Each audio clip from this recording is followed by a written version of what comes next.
आज हमारी चर्चा का विषय है गौ सेवा और हमारी इसी चर्चा पर चर्चा करने के लिए हमारी मुलाकात होने जा रही है मध्य प्रदेश के गौ सेवा गौपालन एवं पशुधन संवर्धन बोर्ड के कार्यकारी परिषद अध्यक्ष स्वामी अखिलेश्वर आनंद जी से।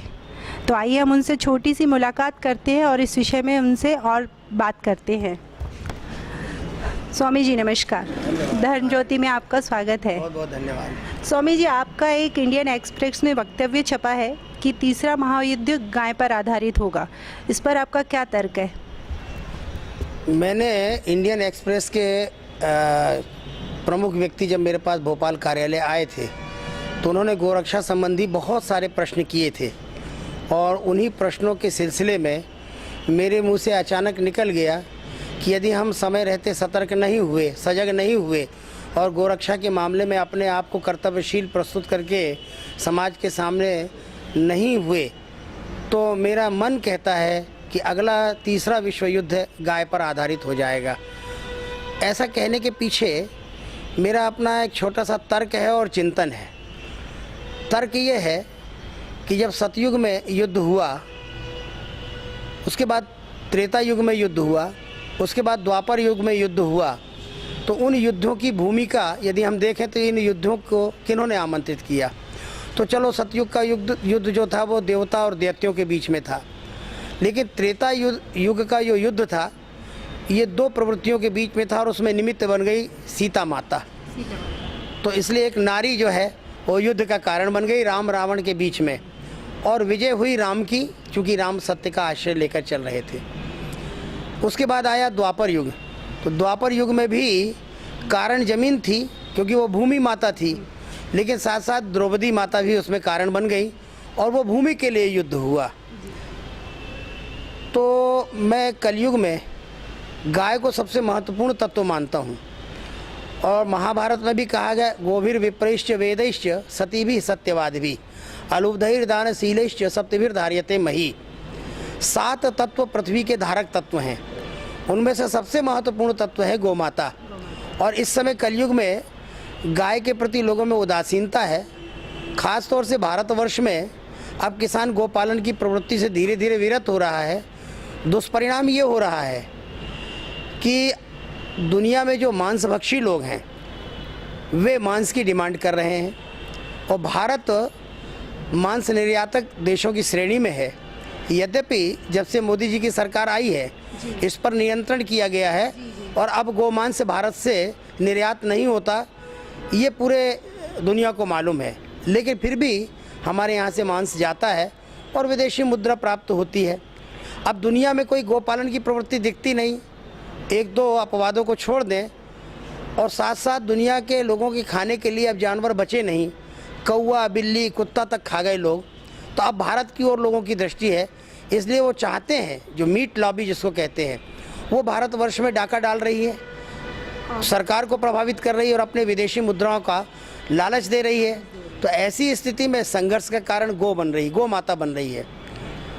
गौ माता जब संघर्ष का कारण बन रही है और गौ भक्त उसको बचाने के लिए लगे हुए हैं, तब ऐसी स्थिति में उस संभावना से इनकार नहीं किया जा सकता कि तीसरा विश्व युद्ध गाय को आधारित हो जाए, क्योंकि हमारे पड़ोसी राज्य भी वो हमसे ही मांस चाहते हैं और तस्करी कर रहे हैं गौ माता की, जबकि राज्यों ने कानून बनाए हुए हैं और कानूनों का क्रियान्वयन राज्यों का दायित्व भी बनता है। तो ऐसी स्थिति में जब मैं मध्य प्रदेश की ओर देखता हूँ तो मध्य प्रदेश में आज भी वो क्षेत्र चिन्हित हैं जहाँ से भारी मात्रा में गोवंश की तस्करी होती है और बांग्लादेश की सीमाओं पर गोवंश पहुँच जाता है, पाकिस्तान पहुँच जाता है, यहाँ तक कि अरब देशों में बीफ पहुँच जाता है। तो ऐसी स्थिति में जो गोभक्त हैं उनके मन में आक्रोश होना स्वाभाविक है और ये आक्रोश जब गृह युद्ध बनेगा और धीरे धीरे से पड़ोसी राज्य में जाएगा और जब वहाँ युद्ध की स्थिति निर्मित होगी तो मैं ऐसा मानता हूँ कि ये विश्व युद्ध की स्वाभाविक स्थिति निर्मित हो जाएगी इसी संदर्भ में। और इतिहास के आधार पर, इतिहास में भी 2 मुनियों का झगड़ा हुआ, नंदनी निमित्त बन गई। कंस के समय में भी गौ हत्या होती थी, इसलिए गाय निमित्त बन गई संघर्ष का।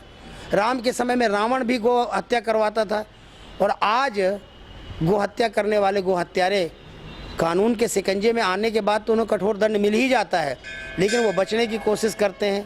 मध्य प्रदेश में कठोर कानून है, लेकिन इसके बाद भी गो तस्कर बड़ी मात्रा में सक्रिय हैं। तो ऐसी स्थिति में मैंने संभावनाओं के आधार पर ये कहा, और जिसको इंडियन एक्सप्रेस ने हेडिंग बना करके छाप स्वामी दिया। जी, मेरा अगला क्वेश्चन ये है कि हाल ही में जो माननीय नरेंद्र मोदी जी ने बयान दिया है, असली गौरक्षक और नकली गौरक्षक, इसके बारे में आपका क्या विचार है?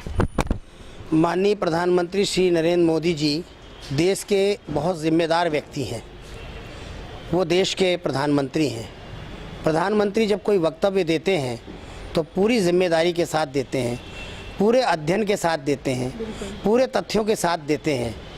निश्चित रूप से उनको ये सूचनाएं मिल रही हैं।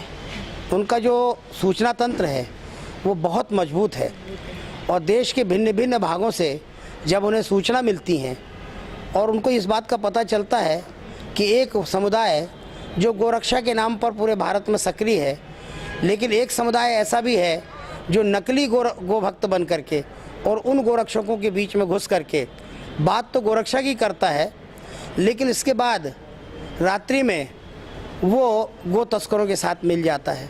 क्योंकि गो तस्कर बड़ी मात्रा में ट्रकों में लाद करके या पैदल मार्ग से परिवहन कराते हुए वो भारी संख्या में गोवंश को कटने के लिए ले जाते हैं। तो ऐसे लोग उनके साथ साठगांठ करके पैसे आदि का समझौता करके ऐसे लोगों को बढ़ावा कौन दे रहा है? कि उनको बढ़ावा उनकी प्रवृत्ति ही दे रही है। समाज उनको प्रोत्साहित नहीं कर रहा है, लेकिन अंतर्मन की प्रवृत्ति जो दुष्प्रवृत्ति है वही प्रवृत्ति उनको बढ़ावा दे रही है, और वो अपने लोभ की वृत्ति के कारण उनके हस्तक बन गए हैं। तो ऐसी सूचनाएं मध्य प्रदेश में भी हमें प्राप्त हो रही है। तो मोदी जी को तो पूरे भारत से सूचना मिल ही रही होगी, इसलिए उन्होंने असली और नकली गोभक्तों के बारे में कहा। पर्टिकुलर किसी क्षेत्र विशेष के संबंध में उन्होंने कहा होगा, लेकिन ऐसा 80% और 70% की बात उन्होंने कर दी। परंतु हमारा ऐसा मानना है कि किसी स्थान में ऐसा हो सकता है, लेकिन देश में गो भक्तों का एक बहुत बड़ा समुदाय है, वो गौ माता को बचाने के लिए सक्रिय है।